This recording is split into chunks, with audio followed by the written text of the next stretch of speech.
Halo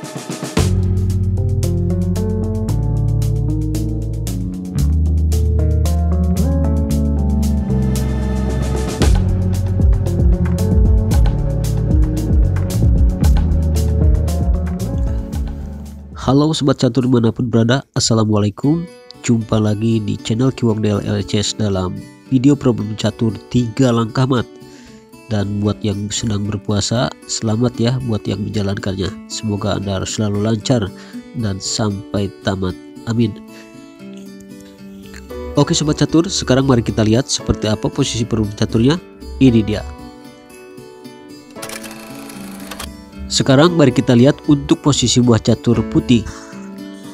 Raja putih di D3, benteng di D1, kemudian benteng lagi di H4, lalu kuda G3, kuda F1, lalu gajah G2, dan gajah lagi F2.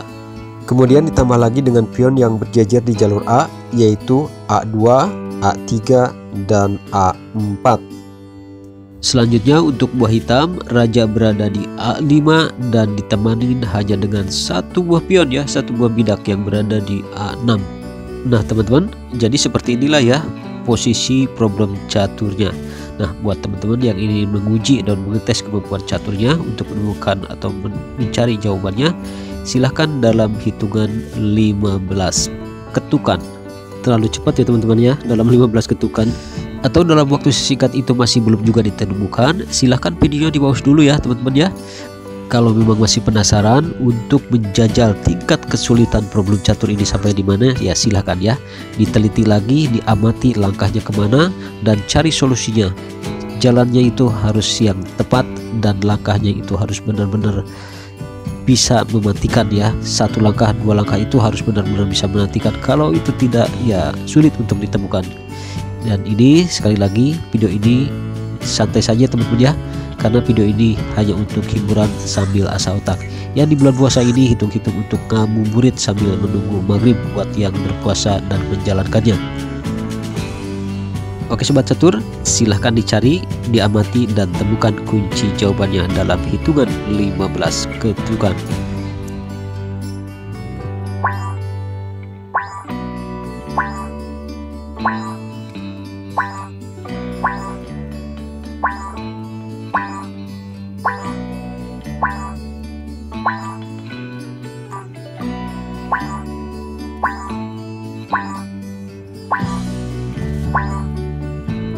Oke sobat catur, sudah cukup ya. Bagaimana dengan tingkat kesulitan ini? Ya mudah-mudahan Anda bisa cepat menemukannya dan saya mengucapkan selamat buat yang sudah tahu dan bisa menemukan kunci jawabannya.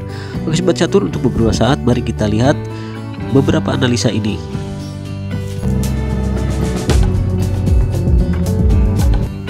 Kalau kita lihat ya, posisi raja hitam ini sudah terjepit ya teman-teman ya, tidak bisa bergerak kemana-mana. Nah apabila teman-teman salah melangkah, ini aja dalam satu langkah akan remis. Seperti benteng misalnya ke B1, ini akan terjadi remis ya. Kemudian juga kuda misalnya, kalau ke D2 ini juga raja remis ya, raja hitamnya. Dan apabila misalnya raja putih ini mencoba mendekati ke C3, ini juga terjadi remis ya. Makanya di sini harus hati-hati. Oke, sekarang di langkah pertama kita coba gajah ke E1 ya, melakukan skak supaya tidak terjadi remis. Nah kemudian raja berlari teman-teman ya ke B6, dan selanjutnya setelah ke B6 kemudian benteng lalu mencegatnya ke H7 supaya jangan kabur lebih jauh di langkah kedua. Dan seterusnya raja bisa berlari ke C5, lalu kemudian di langkah ketiga putih disekak oleh benteng ke C1 dan raja pun masih bisa berlari balik lagi ya ke tempat asalnya, yaitu ke B6 ataupun ke D6. Dan untuk analisa ini putih pun gagal ya teman-teman. Oke, kita balik lagi.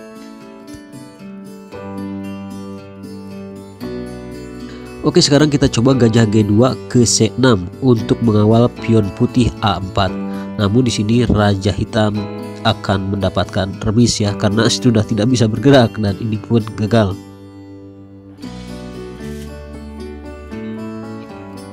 Baik, analisa berikutnya. Sekarang kita coba raja putih ke C4 ya. Jangan sampai ke C3 karena ini akan terjadi remis. Ke C4 sambil menghalangi benteng yang berada di A4. Nah ini Raja Hitam tentunya masih punya satu jalan ya, yaitu memakan pion A4. Selanjutnya di langkah kedua putih, benteng maju ke H6 ya, untuk mengancam pion hitam yang berada di A6 sambil melakukan skakmat. Namun tentunya pion akan bergeser maju ya ke depan melindungi Raja Hitam. Dan selanjutnya di langkah ketiga putih melakukan skakmat oleh gajah yang berada di G2 ke C6, namun Raja Hitam masih bisa lolos dan ini pun gagal. Oke, sekarang kita kembali lagi ya ke posisi semula. Berikutnya kita coba di langkah pertama kuda G3 ke E4 ya, tetap sambil menghalangi benteng yang berada di H4 agar tidak terjadi remis. Nah kemudian satu-satunya jalan Raja Hitam adalah memakan pion A4. Nah teman-teman, di sini kita coba kuda ya ke C3, lakukan skak ya supaya raja lebih sempit lagi ruangnya.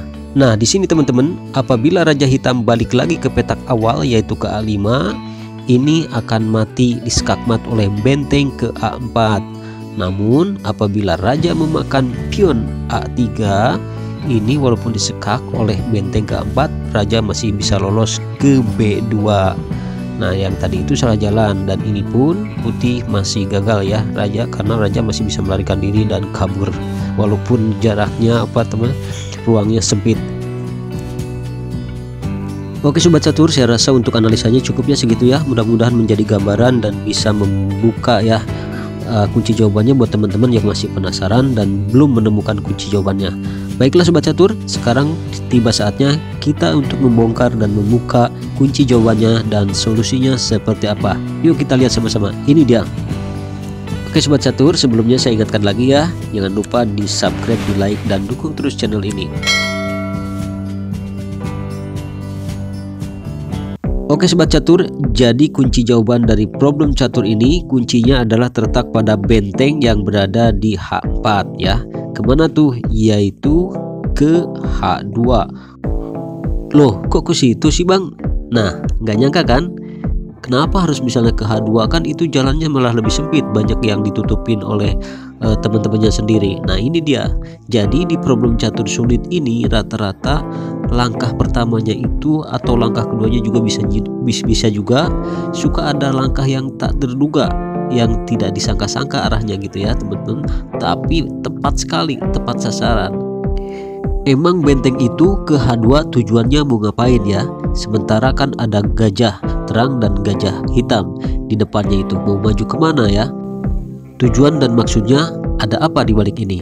Nah teman-teman, nanti teman-teman akan tahu kunci jawabannya ya. Tujuan benteng ke arah situ itu mau apa dan mau ngapain ya, kita lihat. Oke, setelah putih menjalankan langkah pertamanya benteng ke H2 sebagai kunci, maka kemudian Raja Hitam mau tidak mau harus memakan pion yang berada di A4 karena itu satu-satunya jalan. Kemudian di langkah kedua putih, gajah yang berada di G2 melakukan sekak ke C6, dan Raja Hitam makan lagi pion yang berada di A3. Dan di sini langkah terakhir hitam adalah melakukan skak oleh gajah F2 ke C5. Nah itu tuh ya teman-teman ya. Nah di sini kelihatan teman-teman, inilah tujuan benteng kenapa dia ke H2, yaitu untuk mengawal dan melindungi pion yang berada di A2 supaya Raja Hitam itu jangan memakan ya, jangan memakan A2 dan juga jangan sampai lari ke B2. Nah sekarang udah jelas ya. Jadi tujuan bentengnya itu ke sana arahnya. Luar biasa, sungguh luar biasa, di luar nalar, di luar pemikiran pecatur biasa ini ya teman-teman ya. Langkah kedepannya itu beberapa langkah memang sangat hebat untuk menentukan ketepatan langkah di problem catur ini. Dan inilah solusi pertama yang sangat mengagumkan kunci jawabannya serta langkah-langkahnya. Oke, sekarang di solusi yang kedua, bagaimana Bang kalau seandainya Raja Hitam ini tidak memakan pion yang berada di A3, tapi dia balik lagi ke tempat asal yaitu ke A5. Nah ini teman-teman, ini kalau Raja balik lagi ke tempat asal, ini malah matinya dalam 2 langkah mat. Mari kita lihat dan kita simak sama-sama di solusi yang kedua ini.